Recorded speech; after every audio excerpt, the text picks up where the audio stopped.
नमस्कार, मैं साइमा, आप देख रहे हैं खबरों की दुनिया। आइए रूबरू करवाते हैं इस वक्त की बड़ी खबरों से। योगी सरकार के सरकारी अफसरों की खुली पोल। जहां एक तरफ योगी सरकार भ्रष्ट अधिकारी और भ्रष्टाचार को खत्म करने में लगी है, वहीं कुछ अधिकारी और कर्मचारी योगी सरकार के सपने को ठेंगा दिखाते हुए नजर आ रहे हैं। ऐसा ही एक मामला सामने आया है जनपद संभल के ब्लॉक बहजोई से, जहां पर पूर्व में तैनात रहे ग्राम पंचायत अधिकारी नीरज कुमार के ऊपर फर्जी तरीके से परिवार रजिस्टर करने की नकल बनाने का आरोप लगा है। तेजपाल सर। अच्छा, अभी आपने एक पत्र दिया है। जी सर। एक ग्राम कनाडा निकट बहजोई।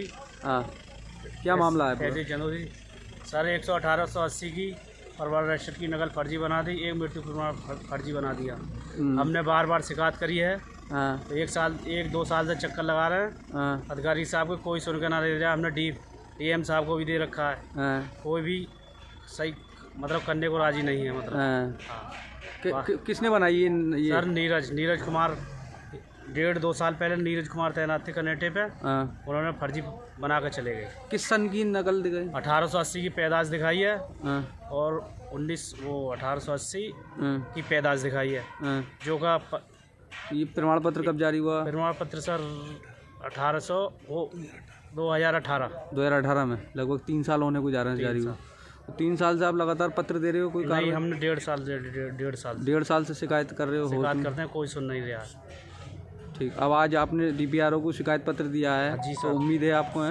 अब देखो, उम्मीद के सहारे तो कह ही रहे। बहराइच में एसिड अटैक मामले में पुलिस को मिली बड़ी सफलता। शहर में छात्रा पर एसिड अटैक करने वाले आरोपी को पुलिस ने गिरफ्तार कर लिया है। दरअसल घटना के 24 घंटे के अंदर पुलिस ने आरोपी को हिरासत में लिया है। आरोपी की पहचान एहतशाम उर्फ सद्दाम के रूप में हुई है। आगरा के DVVNL कार्यालय में हुई समीक्षा बैठक। उत्तर प्रदेश के ऊर्जा मंत्री श्रीकांत शर्मा ने अधिकारियों के साथ समीक्षा बैठक की। बैठक के दौरान बिजली को लेकर उन्होंने अधिकारियों से बात की। उन्होंने कहा कि उपभोक्ता को सही बिल और समय पर बिल मिले, इसके लिए दिशा निर्देशित किया गया है। सरकार जिला मुख्यालय पर 24 घंटे, तहसील पर 20 घंटे, गांव में 18 घंटे बिजली देने के लिए कटिबद्ध है। इसके साथ ही कृषि बिल पर बोलते हुए उन्होंने कहा, कृषि बिल किसानों के हित में है। प्रधानमंत्री नरेंद्र मोदी किसानों की आय कैसे बढ़े, उस पर लगातार कार्य कर रहे हैं। किसान आंदोलन को लेकर उन्होंने कहा, कुछ विपक्षी दल अपना अस्तित्व खो चुके हैं, आंदोलन की आड़ में अपने स्वार्थों की पूर्ति कर रहे हैं। ऐसा नहीं है, लोग अपनी शिकायत कहाँ करें? ओवर लंबे समय से मुझे शिकायत प्राप्त हुई है और हम टोरेंट के अधिकारियों को भी अभी अवगत कराएंगे। MD डिस्कॉम अधिकृत किया है उनको, और चेयरमैन को भी ये आदेशित किया है कि जितनी भी यहाँ प्राइवेट कंपनियाँ काम कर रही हैं वो उपभोक्ता के इंटरेस्ट में काम करें, अपने इंटरेस्ट में काम ना करें। ज़्यादा शिकायत मिलेगी तो इनके खिलाफ भी मैं कार्रवाई करूँगा। सिस्टम चल रहा है या कुछ कार्रवाई की गई इसमें? देखिए, मीटर की जहाँ कोई खराबी मिलती है तो उसमें तत्काल मीटर बदले जाने की प्रक्रिया है। अगर उपभोक्ता को लगता है कि उसका मीटर बहुत तेज़ दौड़ रहा है तो वो अपनी शिकायत दर्ज करा के चेक मीटर लगवा सकते हैं। जहाँ तक आप स्मार्ट मीटर की बात करें तो स्मार्ट मीटर में जांच चल रही है, जांच हो रही है। उसमें भी अभी तक की जांच माननीय मुख्यमंत्री जी के उसमें जांच हो रही है। मैंने उसकी जांच STF से कराने के लिए माननीय मुख्यमंत्री जी को पत्र लिखा था और STF की जांच हो रही है। उसकी पहली बार तो मुख्यमंत्री जी को वो STF रिपोर्ट करेगा, लेकिन उसमें कोई दोषी बचेगा नहीं, क्योंकि इसकी शुरुआत हमने अपने ज़िले से की थी। क्योंकि सरकार रिफॉर्म चाहती है, सरकार ये चाहती है कि उसको उपभोक्ता को कोई दिक्कत ना आए। मीटर रीडरों से निजात कैसे मिले, कम से कम ह्यूमन इंटरफेरेंस रहना चाहिए।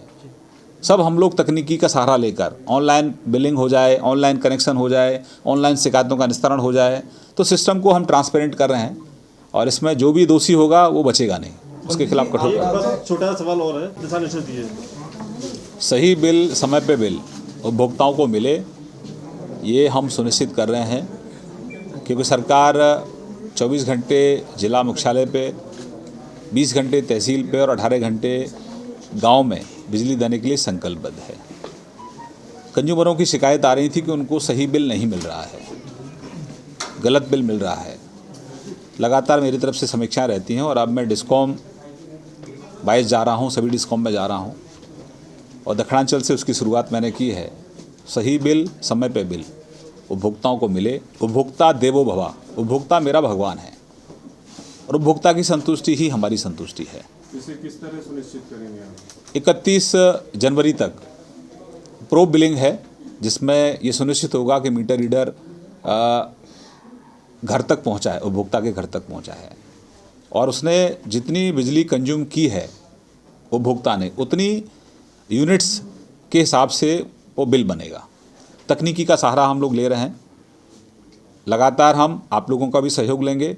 अगर आपके यहाँ मीटर रीडर नहीं जा रहा है तो उसकी शिकायत भी आप हमें डायरेक्ट कर सकते हैं। लेकिन ये जो प्रो बिलिंग का सिस्टम है, जो 31 जनवरी तक सुनिश्चित होगा, जो कि बहुत पहले हो जाना चाहिए था, उसमें देरी हुई है, उसकी भी जवाबदेही हम लोग तय करेंगे और 31 जनवरी तक पूर्ण हो ये भी सुनिश्चित एमडी डिस्कॉम करेंगी, डायरेक्टर जो कमर्शियल हैं वो करेंगे। आज सभी एसीज हमारे आए थे, सभी हमारे चीफ इंजीनियर आए थे और सब लोगों ने ये संकल्प लिया है कि उपभोक्ता के हित में हम सब लोग मिलकर काम करेंगे। तो बड़ी मुझे प्रसन्नता है कि सब लोग कंज्यूमर के लिए हम लोग काम कर रहे हैं। मकसद केवल इतना ही था, उपभोक्ता सेवा, उपभोक्ता सेवाओं में कहीं कोई ढिलाई ना हो। उन पे भी किसान जो पूर्ण जमा योजना चल रही है उसमें किसान को कम से कम 30 दिन और अधिक से अधिक 60 दिन में उसका ट्यूबवेल चालू हो जाए, ये हम सुनिश्चित कर रहे हैं क्योंकि उसने पूरा पैसा जमा कर दिया है।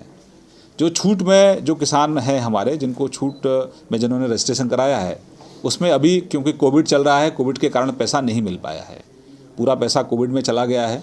तो अब जैसे छूट की योजना आएगी तब छूट में जो लोग रजिस्ट्रेशन किए हैं उन छूट जब योजना आएगी तो उनको भी हम लोग समायोजित करेंगे। लेकिन अभी जो उपभोक्ता पूर्ण जमा योजना में जिन्होंने अपना पैसा जमा किया है वहाँ पर भी पेंडेंसी है, वो पेंडेंसी 0 हो जल्दी, ये भी हम लोग सुनिश्चित करें। जनवरी 31 तक कोई पेंडेंसी ना रहे। मैंने सभी स्टोर की भी समीक्षा करने के भी आदेश दिए हैं। जितनी भी परचेज होगी डिस्कॉम की, वो परचेज सब वेबसाइट पर डाली जाएगी। कितने आपने मीटर खरीदे, कौन सी कंपनी से खरीदे, खरीद की प्रक्रिया क्या थी, ये भी उपभोक्ताओं को इसकी जानकारी हो। ट्रांसफार्मर कितने खरीदे, कौन सी कंपनी से खरीदे, उनका वारंटी क्या था, गारंटी क्या था, अभी हमारे पास कितने स्टोर में हैं, पूरी जानकारी हमारे उपभोक्ताओं को मिले तो वेबसाइट पे सारी चीज़ें डाली जाएंगी। बहुत व्यवस्था ट्रांसपेरेंट होगी। हमारे स्टोर में कितना सामान है, कितना सामान खरीदा, कितना सामान हमारे सब स्टेशन पर गया तो मौके पर वहाँ की क्या स्थिति है उसकी रिपोर्ट हम लोग लेंगे। तो उपभोक्ता के हित में सारी चीज़ों को हम लोग बहुत पारदर्शी बनाने के लिए काम कर रहे हैं और उसमें हम कंज्यूमर का भी सहयोग लेंगे और आप सब पत्रकार मित्रों का भी सहयोग लेंगे और व्यवस्थाओं को बहुत पारदर्शी करें। उनमें आप ट्रांसफर होने के बाद भी रिलीव नहीं किया जाता, ये बड़ा इशू रहा है डिवीजन में। हमारी ट्रांसफ़र पॉलिसी है, ट्रांसफ़र पॉलिसी के तहत ही ट्रांसफ़र होते हैं। कहीं शिकायत मिलती है तो उसमें जवाबदेही भी हम लोग तय करते हैं। कोविड के कारण इस बार थोड़ा बल्क में चीज़ें नहीं हो पाई हैं, इस कारण से कहीं कोई शिकायत अगर होगी तो उसका भी निराकरण करेंगे। लेकिन हमारे यहाँ ट्रांसफ़र पॉलिसी है, सभी डिस्कॉम उसका अनुपालन करते हैं। नहीं करेगा कोई तो मैं जनता के बीच में रहता हूँ, आप लोगों के बीच में रहता हूँ, मैं अपने जनप्रतिनिधियों के बीच में रहता हूँ। मुझे शिकायत एक एक चीज़ की शिकायत मेरे पास आ जाती है, मेरे से कुछ छुपा नहीं है। जो छुपाने की कोशिश करेगा तो उसका जवाब देगा। आज यहीं तक सीमित रखेंगे। किसान आंदोलन चल रहा है, वो बड़ा चल रहा है। देखिए, किसान हमारा अन्नदाता है, मैं भी किसान का बेटा हूँ। ये जो बिल हैं ये किसान के हित के लिए बिल हैं, किसान के समर्थन में ये बिल हैं। किसान की इनकम को हम कैसे बढ़ाएं उसकी चिंता आदरणीय प्रधानमंत्री जी करते हैं। प्रधानमंत्री नरेंद्र भाई मोदी किसानों के सच्चे हितैषी हैं।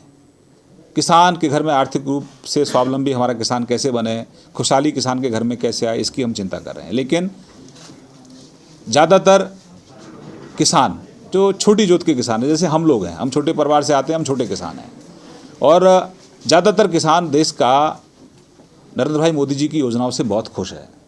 लेकिन कुछ लोग हैं जो जिनकी नाराज़गी है, उनसे भी सरकार पूरी तरह से पहले दिन से सरकार बातचीत कर रही है। हमारे केंद्रीय कृषि मंत्री जी उन सभी किसान संगठनों के संपर्क में हैं किसान हमारा अन्नदाता है। हम तो किसान भाइयों से अपील करते हैं कि जो प्रस्ताव केंद्र सरकार का है उस पर आप बातचीत करें, लेकिन हाँ, कुछ राजनीतिक दल हैं जो अपने स्वार्थों की पूर्ति कर रहे हैं इस आंदोलन की आड़ में, क्योंकि उनका अस्तित्व समाप्त हो गया है।